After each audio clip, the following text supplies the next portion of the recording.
Today I will show you how to create a 2D sprite and a dialogue system where you can have as many choices as you want and you can like have a little dialogue with someone.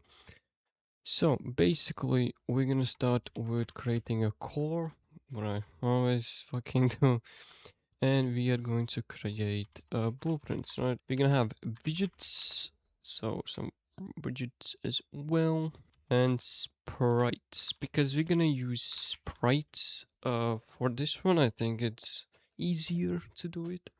So of course we need some sort of, well, um I guess a character, some sort of.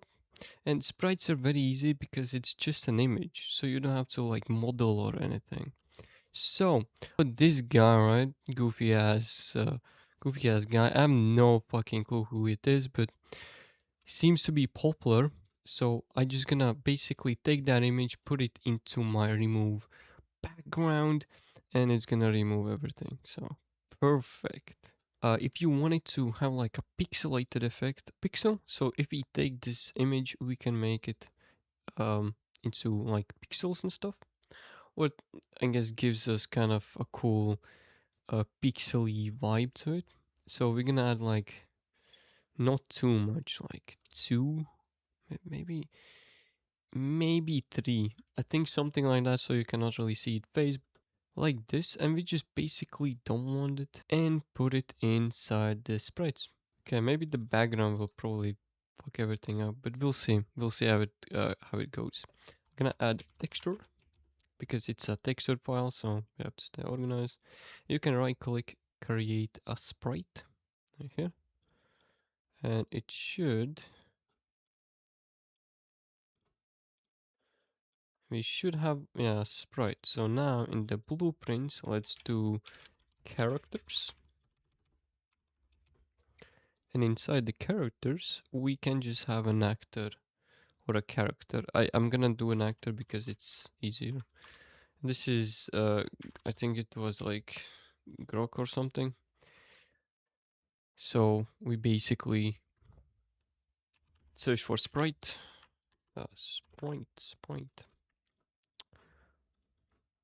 Add this sprite, motherfucker. I guess, yeah, the background looks clean, I would say. Let's make it a little bit smaller. We'll see how it looks.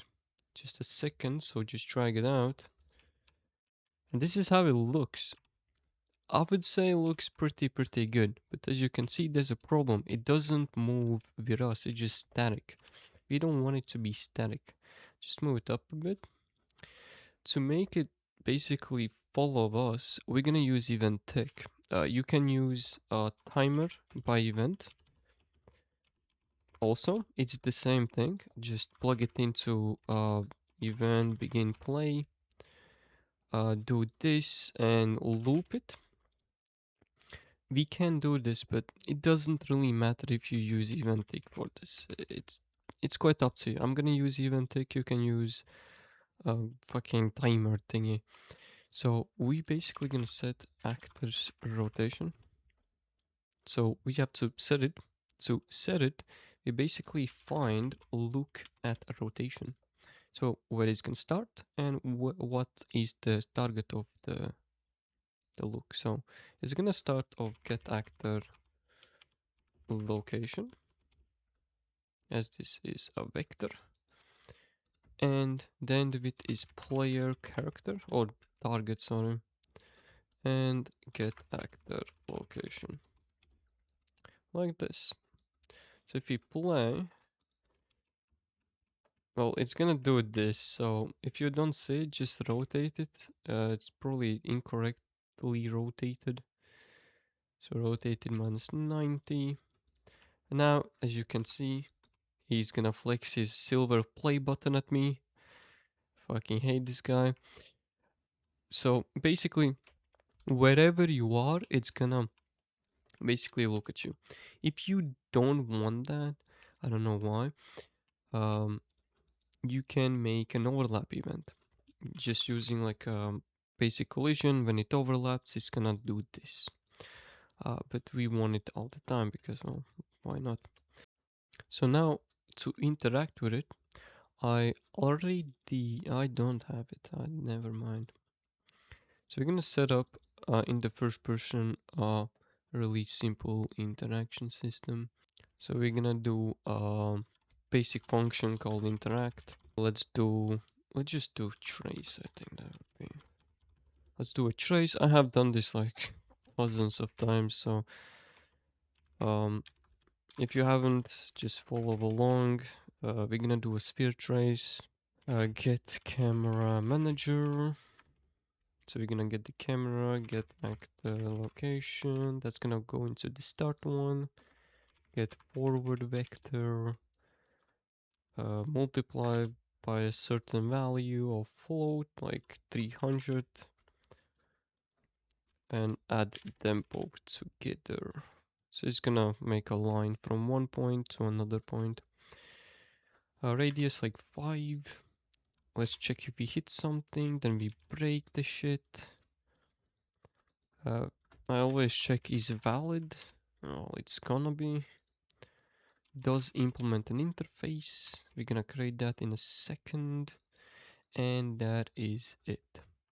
That is basically it. So let's create the interface. BPI interact. Just plug it right here. BPI interact. Open it up. And I interact with an input of the player. So like player ref. And we are using the first person. So character. And now we're just basically gonna call it when we hit something. Okay, and plug this in. So perfect. So in the grok, in our NPC, we have this interaction. Double click on it, and we get this event. So by this event, we can do certain things, and we're gonna do the dialogue system. There's certain ways to do it. We're gonna do it the hard way because we fucking love it. So widgets, and we're gonna create a user interface blueprint, and this will be BP, not BP widget blueprint. Have you typed dialogue? I have no fucking clue, but who cares? So this is, well, it's quite up to you how you customize it, what animations you add. But certain is that we need a canvas panel, and we need a button. We need what else can we add? Like a fucking text? Why not? Let's add a text to the button. This is your choice. So let's just I'm just trying. Yeah. What am I saying? I'm gonna try to customize it. So we're gonna size content, for example. Yep. It's gonna look something like this. I don't really like it. So the style of normal will be, see, something like black, maybe with the opacity a little bit lower, and the outlines will be 0. So we just basically copy. Does it? No, it still have outlines. A box. Yeah, let's get a box. So we're gonna do a rounded box with corners of 10 maybe. Let's see how it's gonna look. This will be absolutely nothing, so you don't see it, but we still can see that kind of bullshit. No idea why. Okay, I just turned it black, so it's gonna look something like this. So we basically copy it and paste it everywhere. And now we just change the color of the tint. For example, when you hover, it's completely black, and when you press it, it is well, gone probably, or something like that. So that's our button. We're gonna anchor it at the bottom of it. Now let's have some sort of border so we can actually see something like this, and it's gonna be, yeah, some sort of transparent as well. And let's have the text in. Sorry, let's have a size box inside the border, and then let's have the text. So the NPC will say this kind of stuff. Okay. So let's rename it to the display text. It should be a variable. Let's add a padding of 10. And there should be an option of wrapping, and it should auto wrap. So if you have like a large text, it's just gonna auto wrap it. Okay, so the font will be, well, you can have it whatever. I'm just gonna have light because I like it, and 16. Or maybe let's have it 24. Like this, right? You can customize it however you want, how I said, but I think this will be just fine. And let's add this choice to be somewhere here. Okay. So now in the graph, one more thing that, yeah, okay, yeah. Now in the graph, on the construct, we want to basically show certain things. So get player controller on the event construct and set show mouse cursor. So we're just gonna show the mouse cursor, set input mode to UI only. Focus is self, of course, and we're gonna stop movement. Target controller stop. Can we stop the movement? I don't know if it's gonna work, but we're gonna try that. Update text. So a custom event update text, and this is where shit gets. So now update text, what we're gonna do is create two variables called display, or let's call it actually NPC. So NPC text, that's gonna be a string with an array because it can have multiple ones. But actually, yeah, NPC text and then user or player text. Then let's have two more. What is display text and full text? These will be single references or singles or whatever. So we're gonna set the display text to none, full text to the update text, so just plug it into the input. We're gonna have a delay of like, I don't know, 0 0.2, 0.1. You'll see. Let's have a sequence like this. And now it's gonna do two things. We're gonna do a check, does it equal to the full display text, right? So does the full text equals to the display text? If it doesn't, it's gonna repeat it. Repeat what? I will show you. So this is kind of like a loop. This is basically like a loop, right? Like a branch. I don't fucking know. So now we're just gonna get the display text and basically set display text letter by letter. So we're gonna get a substring, get the full text of it, and length, we just add 1 to it. We're just gonna get the display text, length, and plug that into the A node. Get the T display text and set text like this. So it's just gonna set the text letter by letter until it reaches its full potential. So now we can plug this into after the stop moving on the construct script. Just plug that in. And the full text is the NPC text. So get that, get a copy of it. And this is array index. So just, I guess, promote it into a variable called index. Yeah, you cannot make local variables, so just index. And right here set text. Get display text, or just get this and get down. And we have to set the button text as well, so we should set it as a variable. Plug this in, and it's the same thing. But now the player text gonna go in here, and that's gonna go in here. I know it's a little bit messy, but hopefully it's gonna clear it up. And we are almost done. Now the last thing that we have to do is actually have a choice in the matter. So we can actually test it out before we go any further. So you can actually see what's happening.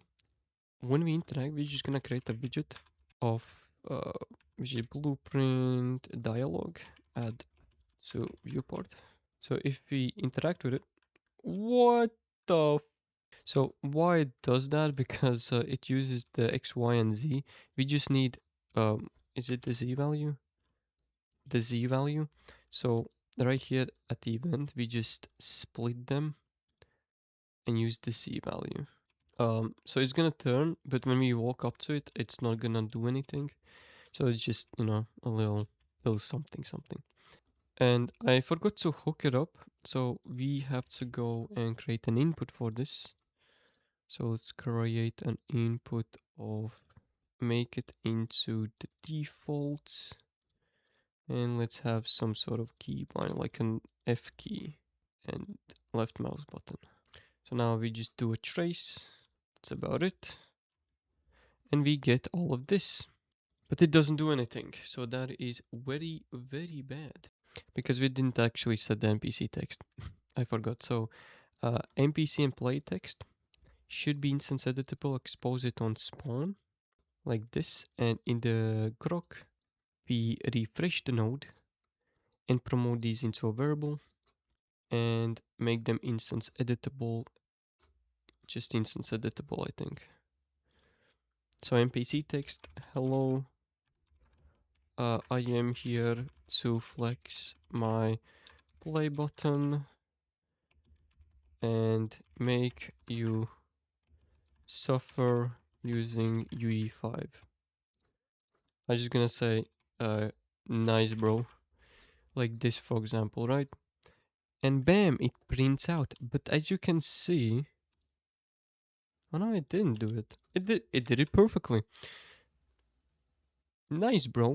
There is still a bug. When we run and interact, we can still keep running. Okay, so to do it in the dialog where we do all of the mouse and all that construct, we get player character, stop movement immediately. So we're gonna stop it. So maybe this should work. So if we run and interact, no, okay. Try another thing. Let's remove this stop because that is, well, it's not gonna work. Set input. So we're gonna get the node set ignore moving input that is from the play controller, like this. And true, I think. Bam, and we pause it. So when we run, it's gonna ploinked, pause the movement. Now to basically get out of it, get out of the widget, we do on click, so the choice on click, and we're gonna do the array, do a plus plus sign, increment, sorry, have a branch that's gonna basically check if the index is greater than or equal to the length of the NPC text. If it's true, we're just gonna remove from parent, get player controller, and basically do the ignore movement to false, set input mode to game only, and set show mouse cursor. I know there's a lot of shit that we have to basically set, but that's life, man. And we're gonna update the text. So we're gonna get the NPC text, get a copy of it, get the index, and basically set that to the full text. And let's copy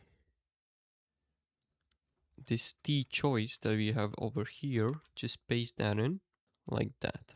Okay, and we are done. So if we played, we get an error. Fantastic, get play.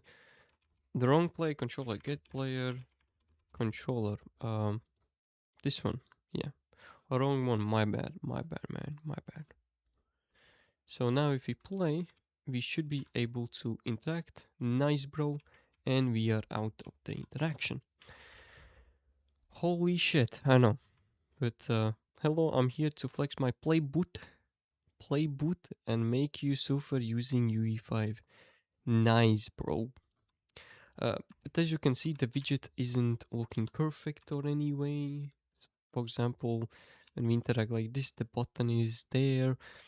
It's This is quite up to you how you make it, so just make it as your own. Why it does that? Because we don't have any like a wrap. So we can wrap it into like a border, overlay, scale box, for example. I don't know what stacks. I think like like a vertical box like this. So you can have like a, for example, something like this, right? So now if you apply, as you can see, it looks 20 times better. And you can have as many in this NPC text as you want. Yeah, good good luck with your career. Have another one. Fuck you. And if you see, hello, I'm here to flex my playboot and make you suffer. Nice, bro. Yeah, good luck with your career. Fuck you. Bam. To add more buttons, it's quite easy. All you have to do is add a new button, replicate all of this, but what you have to do is do a lot of checks basically, because if you have two buttons, we have to check if the button is valid.